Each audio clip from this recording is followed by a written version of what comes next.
manusia berjaga, kembali sama Padidus dan Rama. Oke, kita akan ngobrolin soal bagian 12. Kita ada berita soal Kominfo, ada Hideo Kojima, dan pastinya power lagi gitu. Oke, let's go. Oke, berita pertama kita akan ngobrolin salah satu kementerian yang paling kita cintai dan hormati di Indonesia ini, yang setiap beritanya datang kita selalu berbahagia gitu. Gue cuma bisa ketawa doang. Ya. Terima kasih, Pak. Jadi kita ngobrolin soal Kominfo. Finally kita ngobrolin soal Kominfo, ketemu lagi, Pak. Kita jadi kemarin sempat ada sebuah berita lumayan hangat di dunia gaming gitu. Sekaligus teror, bukan berita ya. Jadi dia ngobrolin dunia gaming Indonesia lebih tepatnya. Game Indonesia. Jadi ada pernyataan kalau publisher game luar itu mesti punya badan hukum di Indonesia supaya bisa eksis. Jika tidak, Kominfo akan mengeluarkan jurus andalannya, blokir ya. Jadi kita sempat khawatir gitu, kira-kira aduh, mana yang publisher punya badan hukum, mana yang enggak, dan apakah kita kira-kira bisa main game lagi gitu di masa depan gitu. Karena gini, pas gua baca beritanya itu kayak ini mau kayak quote on quote China gitu. Dimana kan China itu masukin game memang harus ada perantara dulu supaya bisa masuk ke sana. Itu juga masih disortir lagi di sana. Jadinya lama untuk ada game baru bisa masuk. Gue mikir, waduh, plat jadi tambah susah buat review game dong. Tapi gue ngerti baiknya lah, ada kemungkinan mungkin masalah pajak, dapat duit ekstra atau dapat tenaga kerja bisa diserap dan segala macam. Kita ngerti itu. Tapi ya ternyata ketika semua gamer Indonesia lagi pada parno dan takut, ini ternyata tidak seburuk yang dibayangkan gitu. Bukan karena pernyataannya yang tidak buruk, tetapi karena pernyataan ini masih wacana, masih draft, masih not even draft, masih baru wacana. pendapat. Jadi kayak ngobrol-ngobrol tiba-tiba ngobrol doang gitu. Jadi kayak si Pak Sam ini katanya itu cuma ngeluarin pendapat doang, menurut dia akan lebih baik. Berarti baru omongan doang berarti. Jadi terus diklarifikasi sama Asosiasi Game Indonesia, si Cipto. Jadi mereka klarifikasi ke sana dan dikonfirmasi kalau ini cuma wacana dan pendapat doang, belum ada draft. Bahkan belum ada draft peraturan sama sekali. Jadi tidak ada gerak ke arah peraturan resmi sementara ini, dan dia cuma pengen nyampe ini ke pelaku industri game lokal supaya bisa ngobrol, katanya bisa menyatukan pendapat gitu. Nah, kita nggak tahu ekosistem Indonesia gamingnya apakah akan ke arah sana atau enggak gitu, tapi gue harap sih enggak sih. Kalaupun iya dapat jalan tengahnya yang menguntungkan kedua belah pihak, kalau gue berharap begitu doang sih, karena ya again, kalau ada lahan becek bukan saya, Pak, dia, Pak. Namanya Rama, Pak. Ya, gue harap pribadi sih semoga ini nggak menghalangi gitu. Karena gue harus pribadi ngomong, karena kita baru mulai maju sebagai gamer gitu. Kita mulai beli game original, kita baru menghargai game original kebanyakan. Terus kita juga mulai industri game lokal juga mulai maju dan pengen publisher luar lebih tambah asik loh. Iya, tambah asik gitu, gabung ke kita supaya bisa distribusin game lebih gede segala macam. Kita butuh publisher luar saat ini. Kita belum semaju itu untuk ngeblok sana sini gitu. Dan kalau misalnya kita harus ngomongin Kominfo, menurut gue pribadi ada banyak masalah yang perlu diselesain sih, Pak gitu. Kayak slot gitu sama KTP digital, bocor data segala macam gitu. Jadi ya video game please jangan terlalu diganggu, Pak. Jangan tiba-tiba hilang videonya. Namanya Rama, Pak. Ya, kalau misalnya gue harap sih semoga prioritasnya tidak harus selalu uang karena industrinya makin gede, tapi tolong pikirkan juga mungkin suatu saat ketika sudah matang baru dipikirkan gitu. Jadi ada masalah yang lebih mendesak, tapi tolong selesaikan itu dulu, Pak gitu. Jadi ya kira-kira demikian. Jadi masih wacana, nggak usah takut. Nah, ya ini juga ya. Ini state of play kemarin ya. State of play kemarin PlayStation akhirnya state of play pertama 2024 dan mereka ngasih highlight ke developer favorit gua, which is Hideo Kojima gitu, yang datang dengan 2 pengumuman. Yang pertama, kita udah confirm kalau Death Stranding 2 akan kasih nama, subjudulnya adalah Death Stranding 2 on the Beach namanya. Ya. Beach ya, beach. Ya, beach bukan yang BI itu, bukan yang itu. Entar judul gamenya beda gitu. Jadi ya sekarang Death Stranding 2 akan Jadi Destiny 2 sekarang ada namanya On the Beach. Terus kemarin juga trailernya keluar. Dan finally seperti biasa kritik mampus, misterius, nggak ada yang ngerti plotnya. Yang tahu cuma Kojima doang. Apa yang Orang-orang bisa berteori jadinya. apa yang dia lagi masak gitu. Tapi ya kita confirm beberapa hal kayak si Fragile kembali gitu. Terus ada Higgs juga antagonis dulunya kembali juga. Tapi bentuknya sekarang kayak The Crow, dia pakai gitar listrik sebagai senjata. Terus sekarang juga ada robot juga pakai pedang segala macam. Jadi akhirnya setelah nomor 1 yang agak sedikit mini mechanical, sekarang akhirnya lebih banyak mechanical, lebih banyak mecha, ada robot, ada pesawat yang andalanya si Shinkawa gitu, desainernya Metal Gear. Jadi sekarang feel-nya lebih Metal Gear. Nah, yang paling imbanya dari trailer ini, dia berhasil ngajak 2 sutradara ngetop gede banget, Josh Miller sama Fatih Akin namanya. Fatih Akin. Jadi mereka berdua confirm jadi karakter di Death Stranding 2. Okay. Dan seperti yang kita tahu, Kojima memang menyembah Josh Miller sebagai tuhannya di film gitu. Jadi ya gue kongres buat Kojima berhasil lakuin itu gitu.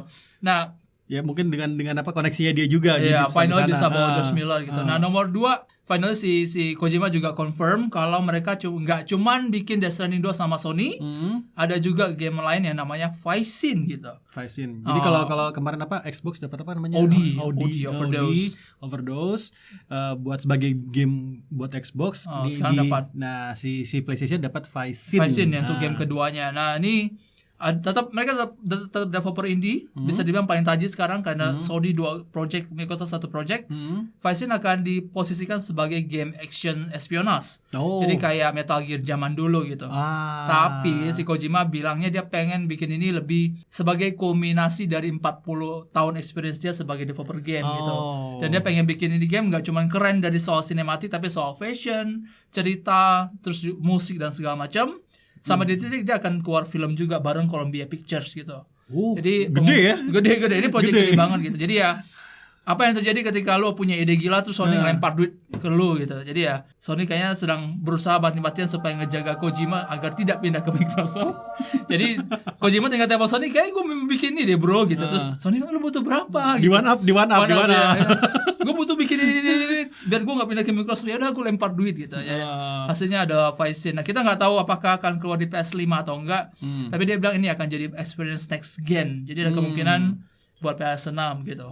Iya udah tua ya PS5 ya. Udah tua. Jadi kayaknya nggak mungkin kelar dalam waktu 4 tahun gitu. Jarang projectnya Kojima bisa kelar cepat sih. Jadi ada kemungkinan buat PS6 gitu. Gue ngerasa PS5 baru kemarin loh. Apa karena sudah tua ternyata. Antara kita yang sudah tua atau konsol yang sudah tua gitu. Jadi ya Kojima gitu. Dari sutradara ke sutradara. Nah, dari sutradara ke sutradara, dari idola ke idola. Dan next adalah setelah Kojima kita ngobrolin soal Yoshinori Kitase, which is salah satu otak Final Fantasy klasik di zaman dulu. Jadi Kitase ngobrolin, jadi ada apa ya? Setelah 7 remake lumayan sukses, banyak yang berharap. Apalagi ini lagi tunggu ya tahun ini ya. Yang lagi Rebirth ya. Jadi banyak yang berharap kayak Pak tolong remake yang lama-lama dong, kayak 9, 6 dan segala macam gitu. Itu biasa ya kalau soal ini ya. Gue tuh nungguin 6 di remake karena gue berasa ini ada chance di remake itu. Gue masih berharap kopium gue gitu. Tapi ya sepertinya harapan lu akan mati. Karena ternyata si Kitase ngobrol soal khusus buat FF6. Jadi kalau misalnya ngobrol sama banyak penggemar Final Fantasy, mereka tidak akan sedikit orang yang nyebut 6 sebagai salah satu FF terbaik gitu. Nah, kata si Kitase kalau mau di remake gaya FF7 remake, 6 itu bisa butuh sekitar 20 tahun baru kelar gitu. Kenapa? Kalau lu nggak pernah main 6, itu karakternya banyak, ceritanya kompleks sampai di posisi itu lu even nggak tahu siapa karakter utamanya. Karena ceritanya benar-benar motong-motong sendiri, fokus sendiri. Itu jadi kayak sebenarnya banyak game dalam satu timeline berarti ya. Ya, kayak setiap karakter tuh punya cerita, konflik, resolusi sendiri, terus semuanya digabung jadi satu dan ya memang keren gitu. Tapi kalau gua pribadi sih mending dibikin kayak Octopath Traveler sih. Octopath Traveler. Jadi kayak HD Today. Iya, sama siapa namanya kemarin yang di itu juga. Dragon Quest.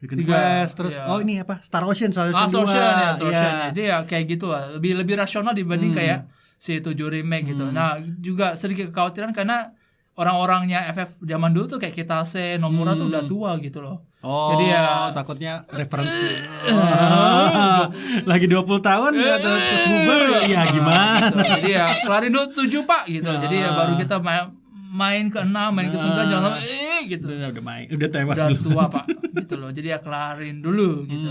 Kira-kira demikian. Nah, game ya gimana ya gue nyebutinnya game.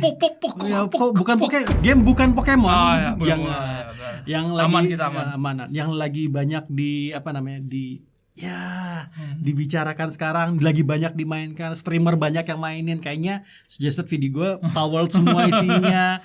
Ya sudah tembus 19 juta pemain, 12 juta di Steam, dan ini keluar datanya dari Xbox, akhirnya 7 juta di Xbox. Ini gede banget loh playernya. Early access loh ini. Early access, dan berarti gamenya tuh belum sempurna banget. Tapi dengan pemain yang sebanyak ini, ya dia bisa dapat input bagaimana cara membuat gamenya jauh lebih baik lagi gitu loh. Which is gue berharap demikian, karena kok gue itu berharap banget ini jadi bagus soalnya. Karena kan feel-nya kayak Ark ya, bukan banyak yang ngomong wah kayak Pokemon jelek lah. Ya early access cuy.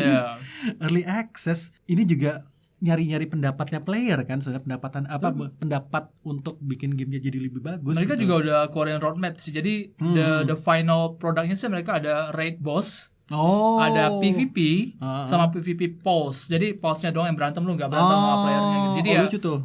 Mirip Pokemon. Iya, tapi banyak kan game yang mirip Pokemon gitu. Seperti Digimon. Iya benar. Speaking of Digimon, kalau yang kemarin di take down, nah yang ini di pilot oke aja.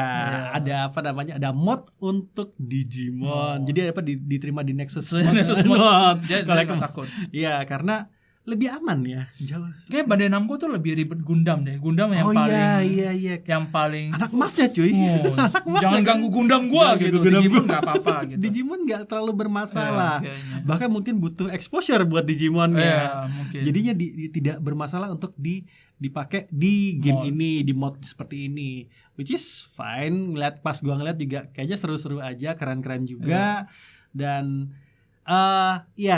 mengingat ini game sudah agak besar, bukan tidak mungkin akan ada yang clone atau yang berusaha memobilekan game ini. Tapi bukan gamenya. Karena Pocket Pair sendiri tidak pernah mengeluarkan game ini versi mobile gitu. At least untuk saat ini gitu loh. Jadi teman-teman hati-hati. Jangan install Toto aplikasi fisik, datanya hilang, OVO-nya habis. Jadi hati-hati guys, jangan jadi pinjol. hati-hati banget gitu loh. Emang gue tahu gamenya lagi besar, lu pengen main tapi lu nggak punya komputer atau nggak punya konsol ada kan di konsol? Xbox One di Xbox Series. Di Xbox Series ada gitu. Tapi jangan menggebu-gebu. Ada, langsung install. Ternyata di phishing. Ya, ingatin juga mungkin ke teman-teman atau adek lu yang awam atau tiba-tiba nyokap lu atau bokap lu lagi pengen main. Bapak pernah dengar Power gitu. Cobain. Bapak tadi install APK-nya. Aduh. Tampuk bokap lu. Lu dan gitu. Jangan bokap lu sendiri. Ditabok, disabet nanti. Kalau lu bilangin bokap lu, Pak jangan gitu. Ntar penghasilan bapak bulan ini baru kita makan hilang gitu dari handphone gitu. OVO-nya habis gitu. Aku mau makan enak gitu. Jadi ya kira-kira gitu. Nah, speaking of player yang berjuta-juta kopi, Infinite Wealth, Like a Dragon Infinite Wealth tembus 1 juta kopi dan ini diklaim Like a Dragon paling sukses ya. Gue nggak tahu paling sukses atau nggak, tapi yang pasti laku gitu. Pasti laku gitu loh untuk rilis awalnya. Awalnya. Ini game yang membuat gue nahan main Palworld. Tapi bukan Infinite Wealth, lebih tepatnya karena di Xbox Game Pass tuh cuma ada 7. Like a Dragon, Yakuza Like a Dragon. Yakuza Like a Dragon. Nah, gue pengen banget main Infinite Wealth. 800.000 belum sanggup gue.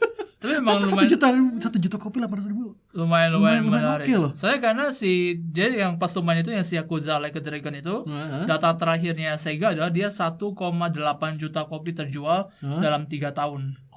Ini 1 juta kopi in 1 week. Berarti bener sukses. Tapi kita nggak tahu apakah Yakuza 6 lebih sukses atau enggak, tapi pasti ini kencang banget gitu buat RPG-nya. Karena gitu. ekspektasi lumayan ya gitu ya. Memang cakep bro. Cakep. Gue karena belum Gue kan ini duduk sebelah dia kan yang review lah ya, mainin gamenya. Dia sendiri sampai susah tidur karena banyak banget kontennya. Dan memang adiktif gitu, memang bagus. Itu yang gue suka dari Yakuza series, terutama Like a Dragon ini. Karena kan gue juga mainin 7-nya ya. Gue ngerasa anjing kontennya banyak banget. Kalau lu mainin seminggu itu belum tentu beres. Paling cuma cerita gitu. Tapi kalau lu mau mainin semuanya satu-satu, nge-100%in Like a Dragon, most likely lama mainnya 1-2 bulan ya, bisa ratusan jam. Bisa ratusan jam. Yang keren juga dari game ini, at least dari perspektif gua, dia nggak cuma keren sebagai Like a Dragon, game Like a Dragon, tapi juga sebagai game JRPG gitu. Di JRPG ada depth-nya sendiri, ada grindingnya juga oke banget, ada sistem job segala macam, dan so far emang imba gitu. Kalau misalnya ada duit, ya beli. Iya. Keren mampus. Mungkin gua harus streaming lagi nih. Saweri. Om. Karena gini, kan gue main 7, pas gue lagi main 7 dia main yang Infinite Wealth ini. Gue ngeliat banyak banget improvement di Infinite Wealth.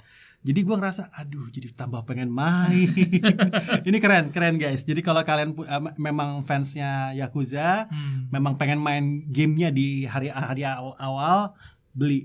JRPG juga boleh. Kalau game JRPG nggak pernah Yakuza, ya boleh. Ini bisa jadi entry point yang bagus sih gitu loh. Atau kalau misal kalian punya Xbox Game Pass ya main aja 7 dulu gitu loh. Nggak masalah kok belum main belakangnya. Tapi kalau udah main belakangnya akan lebih menyenangkan di sininya. Nah, ini Plat pernah pegang nih.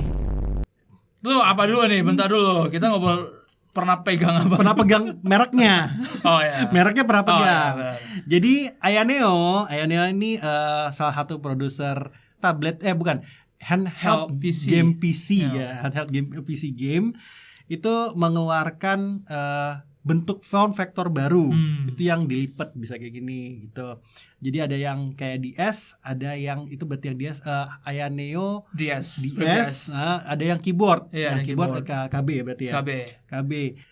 Pas gue lihat ininya, ini menarik sebenarnya, karena jadi lu punya handheld, dia punya 2 layar gitu. Jadi apa namanya bisa sambil nonton apa gitu, sambil baca guide mungkin, tapi sambil main. Tapi sedikit kurang meyakinkan dari trailernya ya. Tolong Ayaneo kalau bikin trailer yang lebih meyakinkan. Kalau misalnya lu jualan barang tuh jangan legging gitu, gamenya aneh banget. Jangan legging karena gue ini legging Pat gitu. Jualannya tolong yang agak lebih gitu. Karena kan dia pakai AMD Ryzen 7 8840U. Ini termasuk baru ya, tapi masih pakai Ryzen. Harapannya sih nggak panas pasti. Tapi waktu itu pengalaman lu waktu kemarin pakai Ayaneo gimana? Masalahnya Ayaneo yang resmi masuk ke Indonesia itu yang versi udah lama banget gitu. Jadi kayak udah agak tua gitu ya. Ya data udah kalah. Outdated gitu ya. Udah outdated tapi baru masuk resmi dan harganya tinggi gitu. Nah si Ayaneo DS ini yang ini juga akan mahal gitu karena dia katanya sih patokannya di USD 900 which is lebih tinggi daripada semua handheld PC saat ini gitu. Jadi ya kita nggak tahu apakah layar keduanya berfungsi atau enggak. Mungkin lo sampai main game sampai nonton anime gitu. Tapi ini termasuk yang banyak ngeluarin model ya. Banyak banget. Jadi mereka lumayan aktif buat ngeluarin barang-barang kayak gini. Kemarin gue ngeliat ada yang Ayaneo yang pakai touchpad juga ada. Terus ada Ayaneo macam-macam sih, banyak banget gitu. Tapi ya lumayan benar, apa nggak semua orang harus ngikutin Steam Deck gitu. Ada yang berusaha. Ada opsi lah. Ya gitu. Ada opsi gitu. Jadi ya kita lihat aja kira-kira gimana. Apakah dia bisa bersaing dengan ROG sama Legion yang kemarin. $900 gila. $900 tapi susah. Di harga doang sih sebenarnya. Lu sih yang tajir mampus dan pengen unik gitu. Lu punya gitu. Steam Deck, gue punya 2 layar gitu, tapi legging. Ayaneo teruslah berjalan gitu. Trailernya perbaiki trailernya perbaiki kalau bisa. Trailernya. Berita bonus. Tekken 8 udah rilis kan ya? Lu udah nyoba kan? Gue juga udah nonton ininya, apa namanya? Nonton doang begitu. Masih mahal cuy. Saya gamer kere masih mahal cuy. Tapi buat teman-teman yang pernah main Tekken 7 tentu tahu apa namanya, collab-nya banyak banget. Dari yang default itu Street Fighter sama Capcom. Ada si Akuma. Ada Akuma, kemudian ada Geese dari SNK. Terus Noctis juga ya. Noctis. Nah, karena ada Noctis dari Square Enix dengan FF15 ya. Nah, ada banyak permintaan fans Tifa dong gitu. Lu bayangkan Tifa di Tekken 8. Gue pengen Tekken enggak. Ya Tifa kalau secara rasional sebenarnya cocok sih kan. Cocok. Si Tifa kan Ya, pukul gitu. Cuma kalau membandingkan moveset dia di FF7 Remake dan di Tekken, nggak ada yang bisa menang di Tekken kayaknya. Kayaknya dia cepat, agile, kombonya panjang. Tapi mungkin dengan lawan Jin masih on par. Ya, belum tamat ya. Belum. Oke, ya gue gak mau spoil. Gue gak mau spoil. Tapi gue bisa ngerti. Tapi kayak kalau misalnya dia berhasil masukin Tifa ke Tekken 8, gue yakin penjualannya akan meroket gitu. Baik datang dari orang-orang yang pengen main Tifa-nya atau lihat Tifa-nya doang gitu. Jadi ya bukan pengen mainin Tifa ya. No comment. Gue enggak se-perfect dia. Sempat. Gue mah anak baik-baik Anjir. Tapi ya harusnya. Tapi kalau ada menyenangkan sih, karena kan kayak yang 7 kemarin bahkan ada The Walking Dead kan ya. Nah itu out of nowhere banget loh Walking Dead itu. Iya, dan itu pushing dia ke arah mainstream gitu. Iya, jadi kayak kalau ini masuk juga mungkin si Tekken ini mau jadi papan iklan juga gitu. Jadinya Rebirth mau keluar Rebirth juga mau keluar kan ya. Jadi kalau misalnya sampai masuk, nggak Tifa, Kiryu boleh. Kiryu lucu tuh, Kiryu. Atau Goro Majima gitu. Goro Majima ada, jadi kerjasamanya sama Sega tuh lucu tuh. Itu lucu. Jadi kalau misalnya menurut kalian yang collab yang lucu masuk ke Tekken 8 itu apa? Siapa? Gitu ya. Coba tulis di kolom komen. Oke guys, Tekken itu berita BGM 12 kali ini. Kita udah ngobrolin soal menteri tercinta kita, kita ngobrolin Tifa, Power, dan juga soal Kojima gitu.